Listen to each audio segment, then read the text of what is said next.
In the last video, we started taking a look at fluids in motion and explored the consequences of the assumption of incompressibility to obtain the equation of continuity. So here we're going to take a look at how the motion of fluid affects pressure, and this is given by Bernoulli's equation. So I'm going to imagine a rather bizarrely shaped pipe, maybe say something like that. So let's say the speed of the fluid here is V1, and the speed of the fluid here is something lower, V2. So this will be my depth number 1. That will be my depth number 2. So the pressure here will be P1. The pressure here will be P2. All right, and similarly, we can have some reference line, say here, and we can go ahead and say that our, our height here is Y1, and our height here is Y2. Now, in an earlier video, when we were looking at fluid statics, we'd realized that Pascal's principle can be written not just as a statement about forces, but also a statement about energy density. So remember, the guiding principle here is that the energy density of a fluid has to be the same anywhere. So we had already seen that the pressure was related to the thermal energy density, and we had a term rho g y1 effectively in Pascal's equation, and we interpreted this as that since this is a mass over volume, if this were mass, this would be mgy, that would be a potential energy. So this corresponded to a potential energy per unit volume. So if we could stick in something that looks like a kinetic energy per unit volume here, that would express the energy density at this point right here. Well, we can. The kinetic energy of a mass of fluid going through here would be 1/2 mv squared. And if I divide the mass by the volume, I would again get the density. So be very careful. This is a P, these are rhos. But this is saying that the total energy density at one location would be the total energy density at another location. And so that's Bernoulli's equation. So it just says that the energy density is the same everywhere, but now we've taken into account the motion. So let's go ahead and look at, say, an example here where I've got a pipe coming in, will flow out a constriction like that, pipe flowing out. We'll say that the change in elevation on the pipe is 10 meters. That should be to the center of the pipe. Let's do a better job drawing that. All right. So let's say the fluid here is moving at 3 meters per second. So that'd be my V2. And the fluid here is moving at 2 meters per second. So that's my V1. Let's say the pressure here, P1, is 200 kPa. What I want to know is what's the pressure over here. Well, just like with all things potential energy, we're free to choose where y equals 0 is. So let's choose it there. So y1 equals 0 there. We'll make y2 equal to 10 meters there. And that will simplify my Bernoulli's equation expression at least a tiny little bit. And this is the name of the game with Bernoulli. This is probably about the most complicated example you'll ever see Usually the name of the game is to make as many things cancel as you possibly can and look at what's left. So for instance here, we can then go ahead and say, all right, whoops, P2 plus 1/2 rho V2 squared plus rho G Y2 equals P1 plus 1/2 rho V1 squared plus rho G Y1. And since we set Y1 equal to 0, at least that term drops. Solving for P2 then, we'll have that's P1 plus 1/2 rho V1 squared plus minus 1/2 rho V2 squared minus rho G Y2. So we can pull out a row from everything just to clean up a little bit. So rho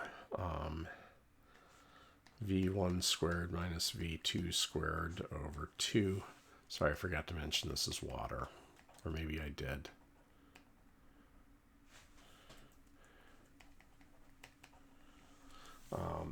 Minus G Y2. All right, so we can put that all in. We said it's 200 kilopascals, so they'll have to be turned into pascals. Plus 1,000 kilograms per cubic meter times 2 meters per second squared minus 3 meters per second squared over 2 minus 9.8 newtons per kilogram times 10 meters. Grind that all through, you get 99,500 pascals, or 99.5 kilopascals. So you can see that, probably unsurprisingly, if you make a fluid go uphill, it tends to drop pressure quite a bit. And this is a real concern for designing city water distribution systems. This is why you have water towers. The point is you pump the water way up to some big height that increases the gravitational potential energy density there, right? And that increases the energy density of the fluid everywhere. And that allows you to still have decent water pressure even if a fluid has to go up a hill or up several stories in a building, or up a hill and several stories in a building. You get the idea. So another example of where an increase in speed will give you a decrease in pressure is a fun demonstration that you can try yourself at home. Just find any old 2 little slips of paper, leftover receipts or something like that. Hold one in each hand. Bring them about a couple centimeters away from each other in front of your mouth, and then blow between them. What happened to the receipts? Seriously, go ahead, try this, get back with me. You probably saw that the receipts actually blew together. So what happened with that? Now let's look at one slip of paper here, and then we'll have another slip of paper, say, over here. We'll call this region 1 right here, and in region 1 we have air blowing through it at a speed that is definitely not 0. In region 2 on the outside, the speed of the air there definitely is 0. Here, because we're talking just inside or outside the receipts, we can make y1 equal to y2, whatever they are. So we can go ahead and do a little Bernoulli action on this. So P1 plus 1/2 rho V1 squared plus rho G y1 equals P2 plus 1/2 rho V2 squared plus rho G y2. So the air on the outside was still, so that gives us 0. And whatever my y coordinates were, they were the same, so both of those terms cancel.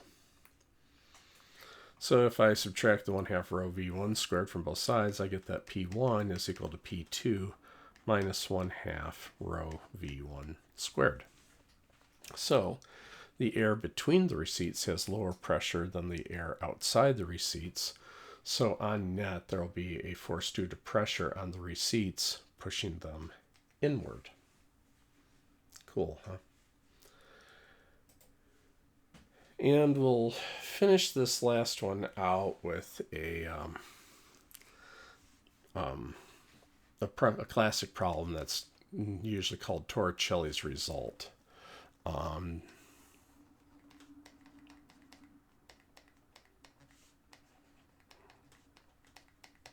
So Torricelli was the person who invented the barometer, and he worked out that for all practical purposes, the Earth has functionally next to no atmosphere on the scale of the size of the Earth. If you shrink the Earth down to the size of an orange, the Earth's atmosphere's thickness would in proportion be the orange part of the orange, and I'm not including the nasty white bit underneath it. This actually solved an age-old puzzle. Heliocentrism was an idea that had been tossed around for a long time before Copernicus revived it, the idea that planets go around the sun.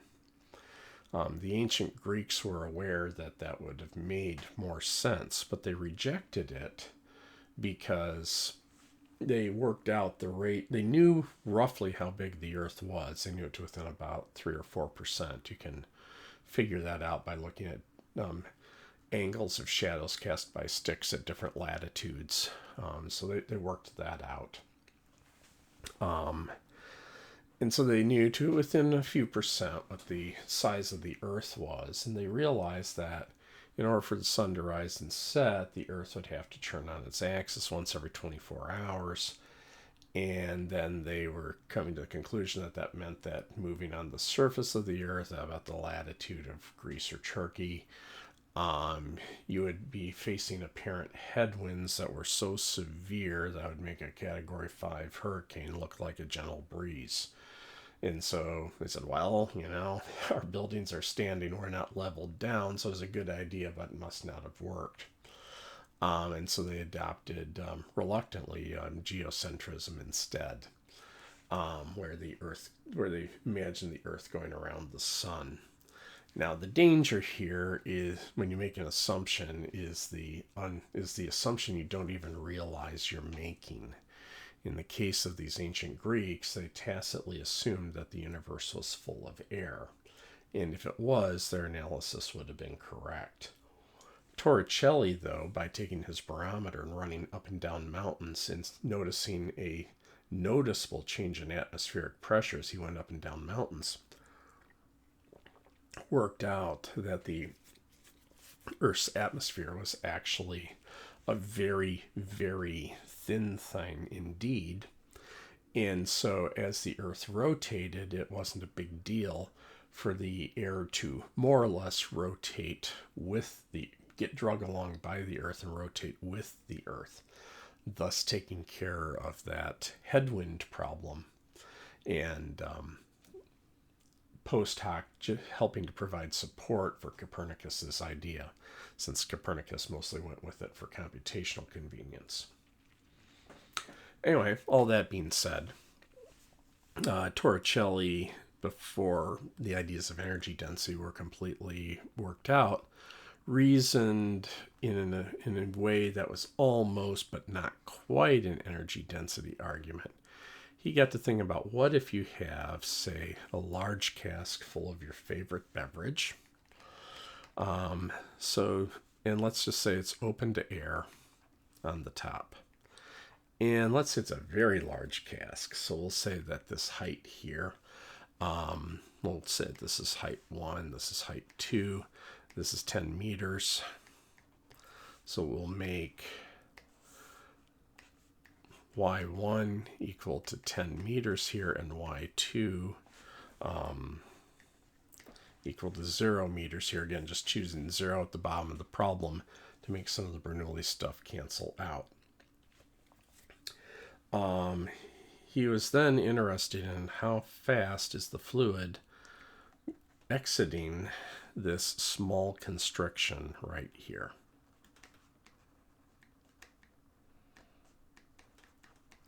And at first blush, it seems like you don't have enough information to answer the question, and that is correct. However, you can approximate it pretty well. If we appeal to continuity, continuity says that the volumetric flow rate at depth 1 would have to equal the volumetric flow rate at depth 2, or A1 V1 equals A2 V2.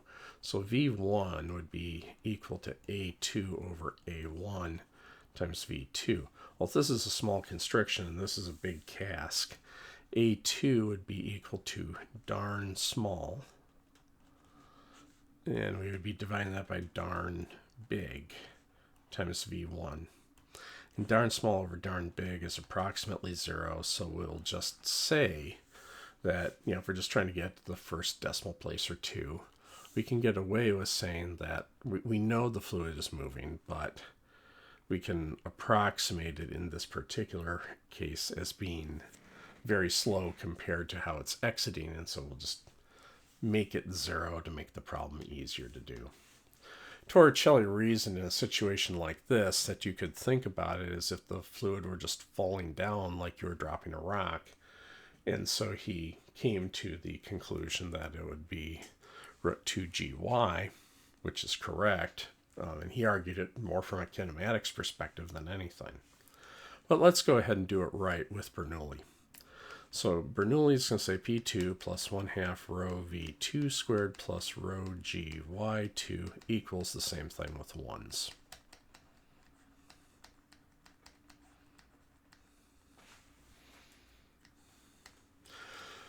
Well, here, the other question is, what's P2? Well, P2 turns out to also be 1 ATM. Isn't that convenient? It's open to air here. It's open to air here. It's open to air there. P1 and P2 cancel. We've approximated V1 as being nearly 0, so that term goes out. And we've set Y2 to be equal to 0, because we're allowed to do that. So we are left with 1/2 rho V2 squared equals rho GY1. So hey, it doesn't matter what your favorite beverage is, the densities cancel.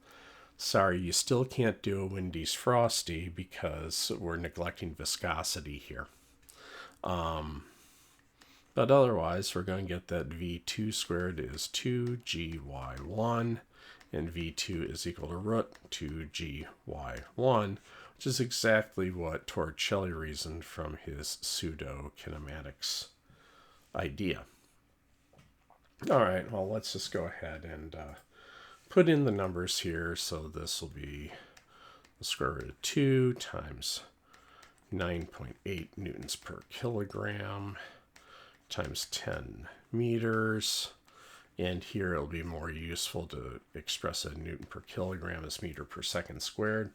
So you have meters squared upstairs, you have seconds squared downstairs. Take the square root of that, and you will get meters per second, so that's all good.